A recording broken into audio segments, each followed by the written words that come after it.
Welcome to sleepless மாநகரம். இன்னைக்கு நம்ம மக்கள் குரல் ஷோல முதல்ல என்ன ஃபேமஸ்ன்னு கேட்டு தெரிஞ்சுக்க போறோம். வாங்க போலாம். மதுரையில் என்ன ஃபேமஸ்ன்னு நினைக்கிறீங்க? ஃபேமஸ்னா ஜிகர்தண்டா அண்ட் இந்த தெப்பக்குளம் மீனாட்சி அம்மன் கோயில் அண்ட் நிறையா இருக்குண்ணா. மதுரையில் சாப்பாடு வகையில் உங்களுக்கு ரொம்ப பிடிச்சதுண்ணா? சாப்பாடு அந்த சொன்ன மாதிரி ஜிகர்தண்டா தான் பிடிக்கும். மதுரைனா ஜிகர்தண்டா தான். அவ்வளோதான்.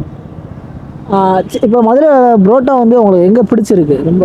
புரோட்டா நம்ம இப்போ மேலமடை சைடு வந்து பன் புரோட்டா கடைன்னு ஒன்று இருக்கும். அங்கே போய் பன் புரோட்டா கேட்டுப்பாருங்க. பன் புரோட்டா அது நல்லா இருக்கும்ண்ணா. எனக்கு ஃபேவரட் பன் புரோட்டா தான். இப்போ மதுரையில் வீக்கெண்டு எங்கே நான் என்ஜாய் பண்ணலாம்? பிளேசஸ் சின்ன சின்ன பிளேசஸ் பட்ஜெட் ரீதியாகவும் இருக்கும். அந்த மாதிரி பிளேசஸ்னால் எது சொல்லுங்கள்? பட்ஜெட் இதுவானா நமக்கு பெஸ்ட் இந்த தெப்பக்குளம். அப்புறம் நம்ம வந்து லைக் இந்த மாதிரி கோயில்ஸ், அந்த மீனாட்சி அம்மன் சைடு கோயில் அங்கிட்டு இங்கே சுற்றலாம். அண்ட் கொஞ்சம் பட்ஜெட் கூட தான். ஆனால் நம்ம வந்து இந்த விஷால் மால் அந்த சைடு வேணால் ட்ரை பண்ணலாம். விஷால் மால் நல்லாயிருக்கும். என்ன ஃபேமஸ்ன்னு நினைக்கிறீங்க? ப்ரோ மதுரைனாலே ஃபேமஸ் தான் ப்ரோ. ஜிகிரதண்டா அந்த மாதிரி நிறைய ஃபேமஸ் இருக்கு. மதுரையில் உங்களுக்கு பிடிச்ச ஃபுட்ஸ்னா எது ப்ரோ? புரோட்டா தான். புரோட்டா, பிரியாணி அந்த மாதிரி நிறைய இருக்கு. சரி, மதுரையில் உங்களுக்கு ரொம்ப பிடிச்ச இடத்துல புரோட்டானா எதுனா? கீழவாசல்ல முத்துக்குமார் புரோட்டா கடைன்னு ஒரு கடை இருக்கு. அந்த கடை நல்லா ஃபேமஸ். எனக்கு வந்து இந்த கொஞ்சம் சின்ன கடை தான். அந்த நெல்பேட்டைக்குள்ள வந்து அந்த காலையிலே புரோட்டா கிடைக்கும். அது நல்லா இருக்கும். ஜனனில நல்லா இருக்கும். அப்புறம் நிறைய பொரிச்ச புரோட்டா எல்லாமே நிறைய நல்லா தான் இருக்கும். மதுரையில் நீங்கள் வீக்கெண்ட்ஸை பட்ஜெட்ரியாக கொண்டாடலாம் அப்படின்னா எந்த மாதிரி பிளேஸ் சொல்லுவீங்க? தெப்பக்குளம் தான். எப்பவுமே தெப்பக்குளம் தான். ஏரியான்னு இல்லை, எல்லாருக்குமே பட்ஜெட்னா தெப்பக்குளம் தான். ஆனால் மதுரையில் என்ன ஃபேமஸ் நினைக்கிறீங்க? மதுரையில் ஃபேமஸ்ன்னு எடுத்துக்கிட்டிங்கன்னா உங்களுக்கு டெம்பிள் தான். ஆமாம், மீனாட்சி அம்மன் டெம்பிள், அழகர் கோயில் டெம்பிள், நெக்ஸ்ட்டு திருப்பரங்குன்றம், தெப்பக்குளம் மாரியம்மன் டெம்பிள், அந்த மாதிரி கோயில்கள் நிறையா இருக்குது மதுரையில். நல்ல கொஞ்சம் பழமையான கோயில்கள் தான். நம்ம தெப்பக்குளத்துக்கு எய்த்தாப்புலங்கன்னு ஒரு மீனாட்சி சுந்தரேஸ்வரர் கோயில் ஒன்று இருக்கும். அதெல்லாம் ரொம்ப பழமை வாய்ந்தது. இந்த மாதிரி டெம்பிள்ஸ் நிறைஞ்சது தான் மதுரை. நெக்ஸ்ட்டு நீங்கள் சாப்பிடணும்னா ஃபேமஸ் வந்து ஜிகர்தாண்டா. நெக்ஸ்ட்டு மட்டன்ஸ் வந்து அம்மா மெஸ், அந்த மாதிரி நிறைய மெஸ்கள் இருக்குது சாப்பிட்றதுக்கு.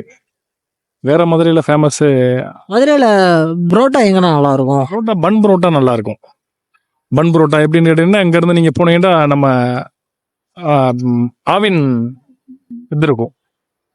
ஆவின் பக்கத்தில் பன் புரோட்டா ஸ்மால் சின்ன கடை தான், ரொம்ப பெரிய கடையெல்லாம் இல்லை. அங்கே தான் பன் புரோட்டா நல்லா ஃபேமஸ். மதுரையில் இப்போ வீக்கெண்ட்ஸ்னால் என்ஜாய் பண்ண வருவாங்களே. ஆமாம். அதனால் பட்ஜெட் ரீதியாக எந்த இடத்துல நல்லா இருக்கும்ண்ணா? அதுன்னா உங்களுக்கு என்ஜாய் பண்ணோம்னா இங்கே தான் வருவாங்க. தெப்பக்குளம் தான் வருவாங்க.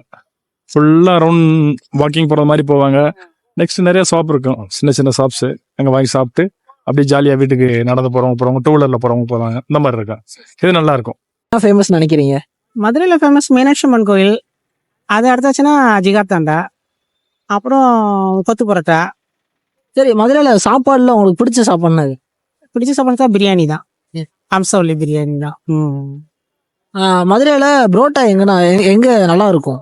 பெரும்பாலும் முனியாண்டி விலாசம்னு சொல்கிறாங்க. அது எனக்கு உடன்பாடு இல்லை. எந்த இடத்துல நல்லதாக கிடைச்சாலும் ஓகே தான். ரோட்டோர கடைகளில் கிடைச்சாலும் ஓகே தான், இல்லை பெரிய ஹோட்டலில் கிடைச்சாலும் ஓகே தான். டேஸ்ட் இருக்கணும், அவ்வளோதான்.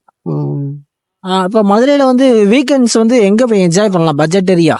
பட்ஜெட்னா தெப்பக்குளம் தான். ஏன்னா இப்போ சில்ட்ரன்ஸ் பார்க் வந்து லவர்ஸ் பார்க் மாதிரி ஆயிடுச்சு. இது வந்து ஃபேமிலியாக இருக்கிறதுனால கொஞ்சம் நல்லாவும் இருக்குது, என்டர்டெயின்மெண்ட்டாகவும் இருக்குது, காசும் கம்மி தான். நம்ம விருப்பப்பட்டு செலவழிக்கிறது தான் போதும் அப்படின்ட்டு. இப்போ வந்தால் ஒரு 2 hours நம்ம கொஞ்சம் என்ஜாயபுளாக இருந்துட்டு போகலாம்.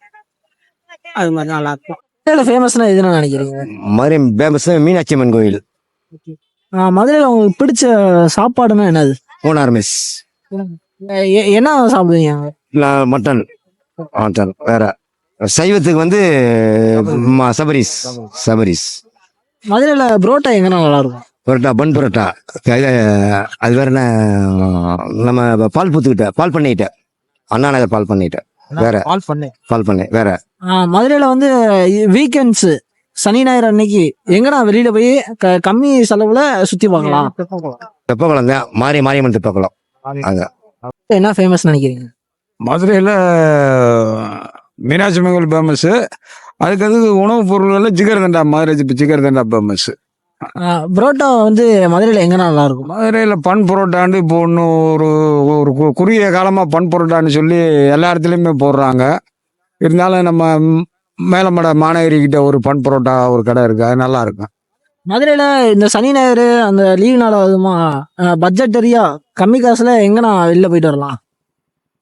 மதுரையை பொறுத்தளவு கம்மியான பட்ஜெட்டுக்குள்ளே போகிறாருன்னா நிறைய இடங்கள் இருக்குது. இந்த தெப்பக்குளம் இருக்குது, இந்த நம்ம மேலமட வண்டியூர் பார்க் இருக்குது.